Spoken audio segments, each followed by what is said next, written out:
Sergei Magnitsky was my lawyer, and his crime was exposing corruption of the Putin regime. When I got the news of his murder on the 17th of November 2009 in the morning, it broke my heart and it changed my life.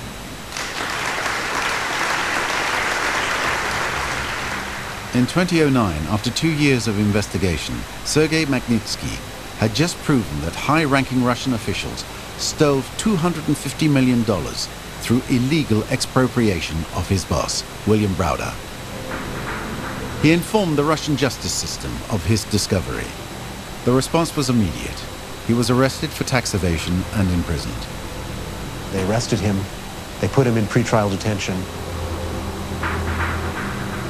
where he was then tortured to get him to withdraw his testimony against these government officials. They put him in cells with no heat and no window panes in December in Moscow, so he nearly froze to death. Turns out that he was much tougher than they anticipated, and he refused to perjure himself.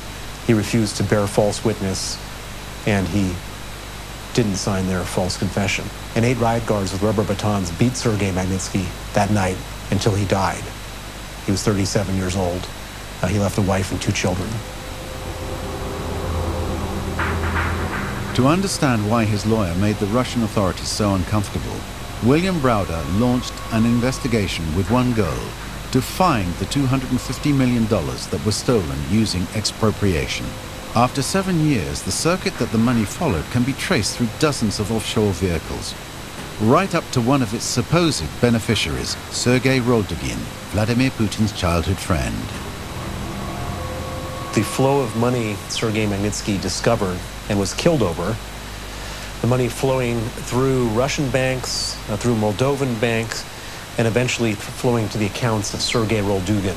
This is the famous cellist from the Panama Papers, who is Putin's best friend from childhood, Putin's nominee. The moral of the Magnitsky story is, if you have something that the authorities want to steal, they will steal it. And the more valuable it is, the more of an incentive there is to steal it. And if you do anything to stand in their way, there's nothing that will stop them from killing you or killing your people, and doing so in the most sadistic way possible. Determined to avenge his lawyer, William Browder attacked Vladimir Putin head-on. In December 2012, he managed to get the Magnitsky Act adopted by the United States. This law allows the ill-gotten gains of Russian officials to be frozen abroad. The Magnitsky Act basically ruins his whole business model. If all of a sudden all this hard work of 17 years of committing crimes and all that money gets frozen in the West, then it wasn't worthwhile in the first place. And so it touches him in the most existential way. The consequence for William Browder: he himself became the Kremlin's #1 enemy. I've been threatened with death, with kidnapping, many criminal cases opened up against me in Russia. I've been sentenced to 18 years in prison in absentia. The Russians would like to kill me, but they like to kill me in a way that doesn't have repercussions for Vladimir Putin and for his regime. And so they have to come up with a way of killing me that doesn't go back to them.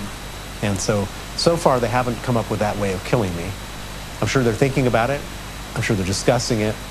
And I have to try to figure out how to prevent them from doing that. William Browder is not the only one to fall in this battle against corruption. In 2006, a photo taken in this London hospital circled the world. Hair falling out by the handfuls, tallowed skin. Alexander Litvinenko, a former Russian Secret Service agent, is dying, eaten away from the inside. His wife, Marina, convinced the attending personnel and the English police that the causes of this sudden, unexplained illness must be sought out. Когда Саша лежал в госпитале, мы говорили: пожалуйста, проверьте его на отравление. Доктора на нас смотрели как на сумасшедших, потому что они никак не понимали, как человек вообще вот попал в госпиталь с признаками пищевого отравления, а говорит, что вот его пытались отравить и убить. The former agent of the FSB was investigating the links between the Kremlin of Putin, organized crime, and money laundering in Europe. Openly, thereby signing his own death warrant. Сашина информированность, конечно, она была малоприятна Путину. То, что Саша владел той информацией, которой он был готов поделиться. То есть он не был человеком, который мог бы просто согласиться с этим и молчать. И, видимо, Путин это понял. On the 23rd of November 2006, after 3 weeks of agony, Alexander Litvinenko died. His wife took the case before the courts. The conclusions of the investigation were categorical. Alexander Litvinenko was the victim of a murder, poisoned with polonium-210, a metal 400 times more radioactive than uranium, and that only a nuclear reactor could produce. Был использован радиоактивный материал. То количество следов полония, которые обнаружили в Лондоне, это было беспрецедентно. Значит, говорится о том, что это был уже акт государственного терроризма. И нужно понять вообще, кто допустил, что радиоактивный материал был доставлен в Лондон, использован, кто дал на это разрешение. И вот это уже серьезная часть вопроса. Кто несет за это ответственность и кто должен понести наказание? Marina Litvinenko has no doubts about the identity of the backers. She uses the Scotland Yard's investigation to point fingers at Vladimir Putin and the head of the Secret Service, Nikolai Patrushev. Но когда касается вопроса Патрушева и Путина, то здесь существует слово такое «probably». А это очень четко юридический термин, который говорит о том, что это преступление не могло произойти без них. Vladimir Putin has never been officially accused. But the investigation went all the way up to 2 former members of the Russian Secret Service, who are living peacefully in Russia today, protected by power, as if crime were a routine weapon of the system. Russian state has become a structure of corruption. I would say yes. And in order to defend against anyone criticizing the corruption or trying to uncover corruption, they will go to great lengths to silence these people, unfortunately. That is a fact of life today. We felt this threatening atmosphere several times during the course of our investigation. Like this call from an agent of the FSB, the Russian Secret Service, trying to dissuade us from pursuing our inquiries. Где-то у нас Путин, значит, Петербург, я не нашел это ничего. Все, где я с ним пересекался, было абсолютно чисто, лишено такой коррупции. Шая, там много всего. Но мне, честно говоря, очень обидно, что нашли. Я не понимаю, вот что завтра будет опубликовано? Another person also contacted us. It was the henchman of an industrialist linked to the Kremlin on whom we investigated. He was insistent about meeting us. Equipped with a hidden camera, we planned to meet him in a cafe in downtown Moscow. Здравствуйте.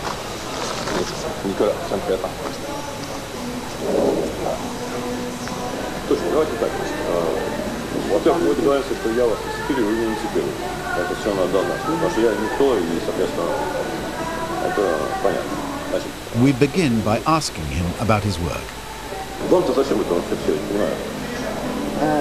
Зачем это нужно? Какие журналисты? Если вы будете журналисты, вы бы что-нибудь другое написали, а не нет. Дело в том, что я вот все говорю, единственный момент, то, что вы пишете, не похоже на журналистское расследование. Мне просто это само по себе было интересно, за какие деньги, какой смысл, сколько симпатичной и находящихся за рубежом девушки. The man starts to change his tone. He becomes threatening. Да. И здесь вопрос совершенно не угроза, а вопрос, знаете, есть такой момент под названием разговор. Ну, когда делаются такого дела, как мы знаем, да, там же следствие дошло до каких-то вещей. Что сначала, значит, убили тех, кто убил, потом убили тех, кто убил, тех, кто убил, и так далее. Просто операция такая многослойная.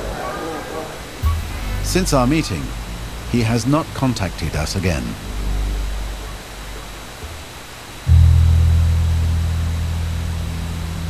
Widespread accusations of corruption, links with the mafia, assassinations. How much longer can Putin's system last? Will he one day have to answer for it? Today, the secret of his survival is to stay in power. He is thinking of his own survival and the survival of his friends on a daily basis. And he will do what is necessary today to survive the next day. And that's the Russia we are facing, and that's why it makes it so difficult for us to understand what goes on. Historically, I think Putin already is on the way out. The question is how long he will be able to cling to power, and many people would demand that he's brought to justice.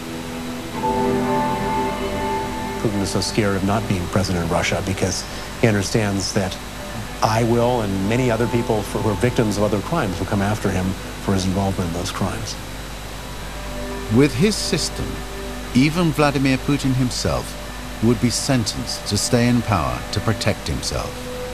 At the moment, it would appear that he has no potential known replacement.